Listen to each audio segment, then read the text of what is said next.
Monsieur le Président, chers collègues. Le réchauffement climatique est une invention de la Chine. Les sans-papiers sont des criminels et des violeurs qui mangent des chiens et des chats. Volodymyr Zelensky est un dangereux dictateur. Voici les expressions du président des États-Unis qui préconisait lors de la crise Covid de s'injecter de l'eau de Javel en intraveineuse. Cette hystérisation mondiale s'ajoute à une perte de repères dont tout le monde constate les effets délétères sur notre jeunesse, sur nos sociétés et provoque des instabilités géopolitiques majeures. Ce mal gangrène désormais toutes les sociétés occidentales, soit par de l'hyperpopulisme, soit par une progression sournoise des extrêmes. En 1947, des directeurs du Bulletin of the Atomic Scientist de l'Université de Chicago publiaient l'horloge de l'Apocalypse, représentant symboliquement le temps restant avant la fin du monde. En 1947, il restait 7 minutes avant minuit, mais l'accalmie mondiale suite à la chute du mur de Berlin a permis qu'en 1991, le temps restant soit ramené à 17 minutes avant minuit. Depuis, cet écart n'a cessé de se réduire. La dernière actualisation était le 28 janvier dernier et cette horloge affiche désormais 89 secondes avant minuit. Loin de tomber dans le catastrophisme mondial, cet outil symbolique résistant au temps et à la recherche permanente d'immédiateté démontre bel et bien à la fois la gravité de la situation géopolitique, mais également la disparition de tout repère conventionnel de stabilité de l'ordre mondial. Face au drame que vit désormais depuis quelques jours le monde libre, la force collective des puissances du continent européen doit être renforcée.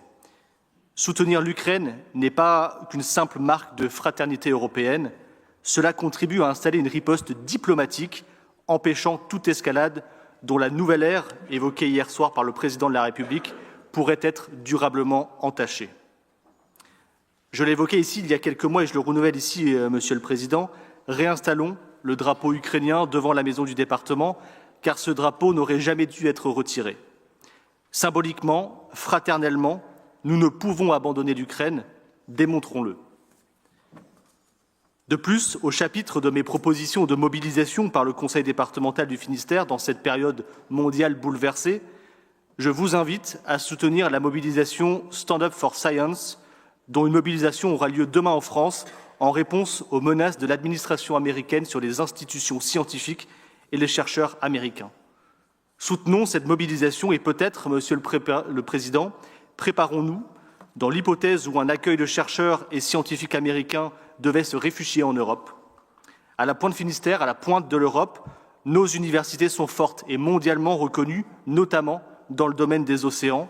Cela serait une belle marque de solidarité et d'accueil que les universités françaises les plus géographiquement proches des États-Unis puissent être une terre d'asile pour la recherche scientifique mondiale.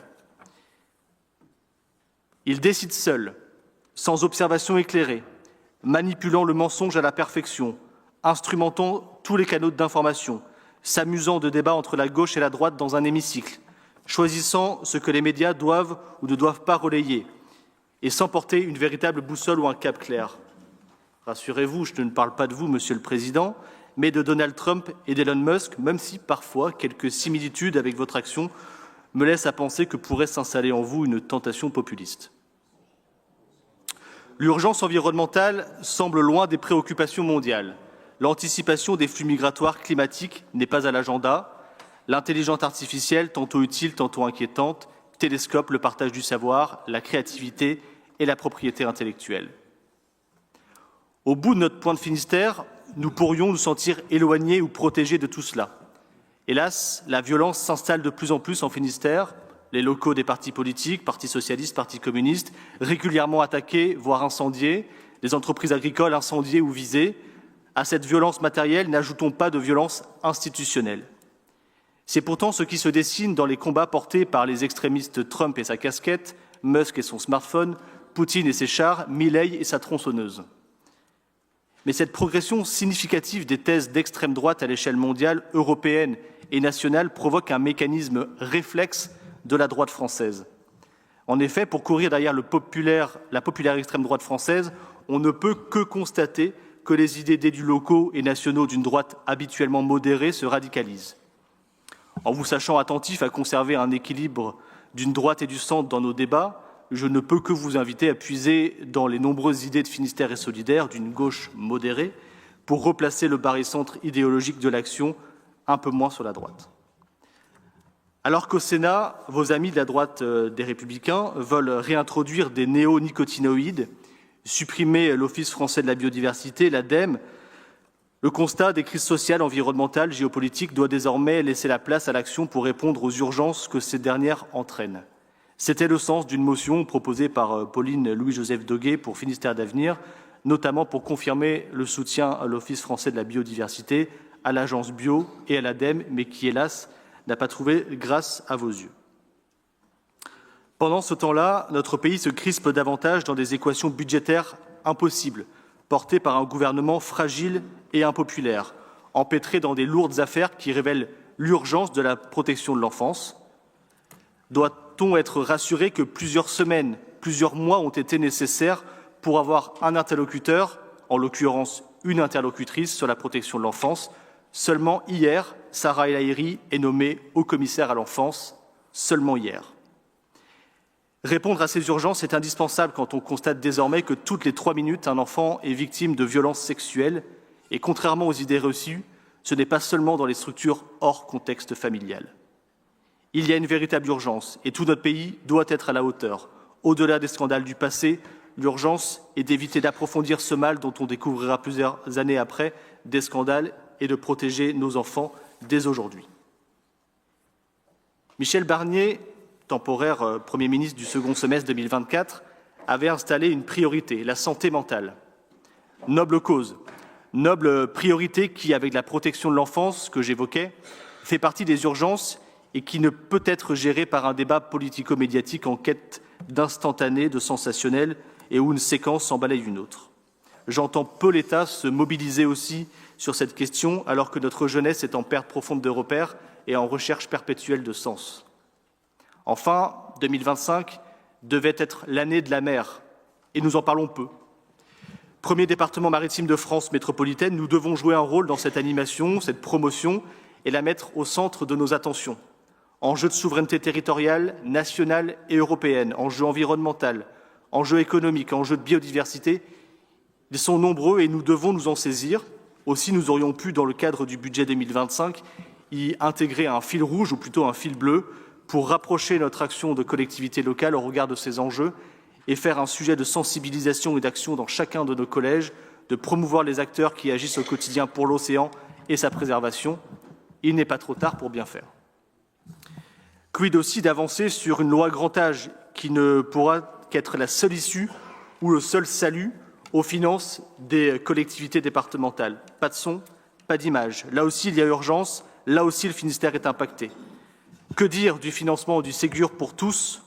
L'État avouait récemment de ne pas l'avoir budgété, laissant encore une fois le soin au département de le faire sans l'ombre d'un euro supplémentaire, vous l'avez rappelé. C'est un scandale institutionnel. Alors notre département fera peut-être exception vis-à-vis d'autres, car il participera au financement des primes Ségur. Est-ce une bonne chose? Pour les salariés du médico-social, c'est instantanément une bonne chose de bénéficier d'une prime. Mais dans le fond, l'État n'aura plus d'efforts supplémentaires à faire, vous l'aurez fait à sa place, et comme sur d'autres sujets, dès lors qu'on a fait l'effort une fois, cela devient une habitude attendue par l'État. Certes, grâce à une bonne gestion financière du passé, quoi que vous en direz, notre département peut s'offrir ce luxe de financer des primes Ségur, mais à quel prix? Quel prix pour d'autres aides attendues par le médico-social qui subit des effets ciseaux majeurs? Je vous invite à ne pas systématiquement compenser les manques de l'État. C'est hélas un puits sans fond.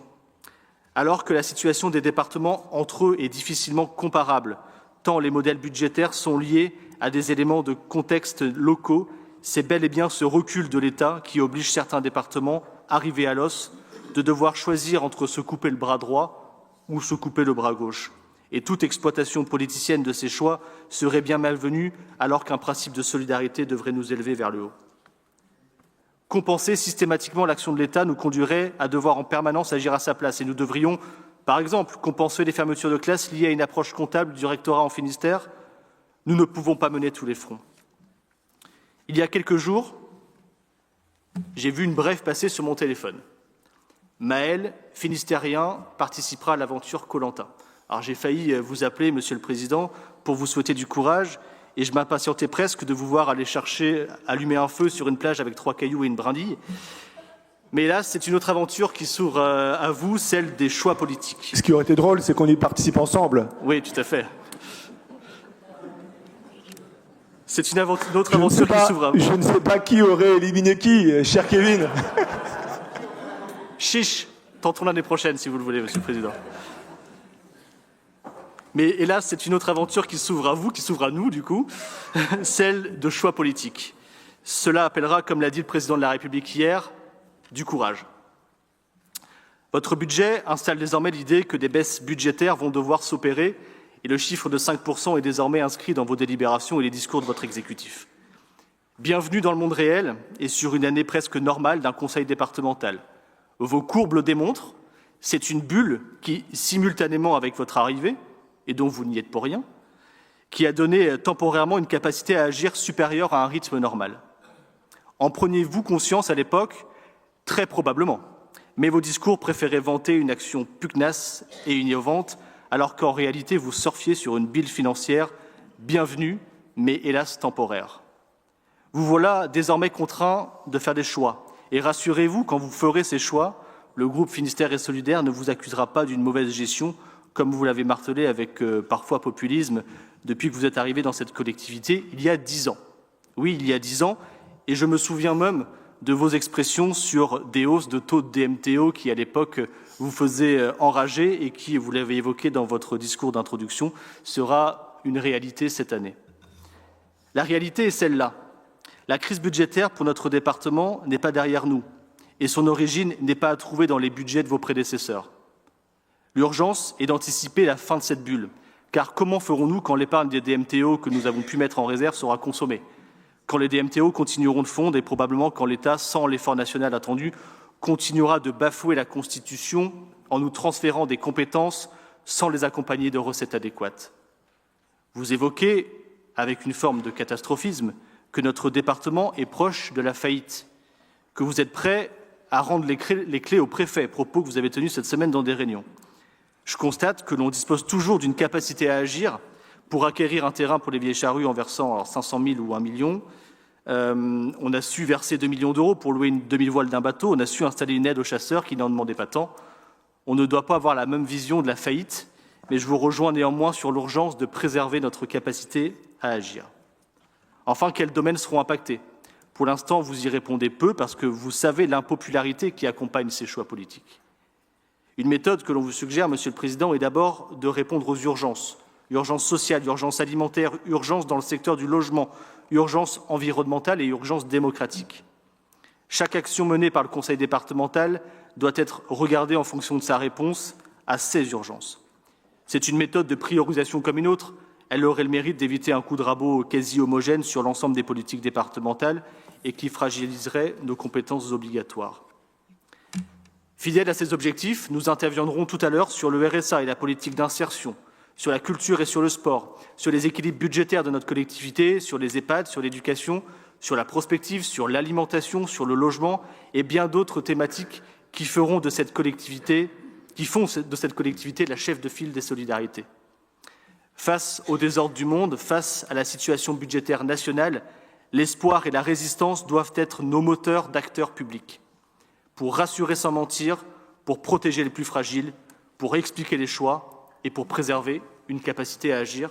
Je vous remercie.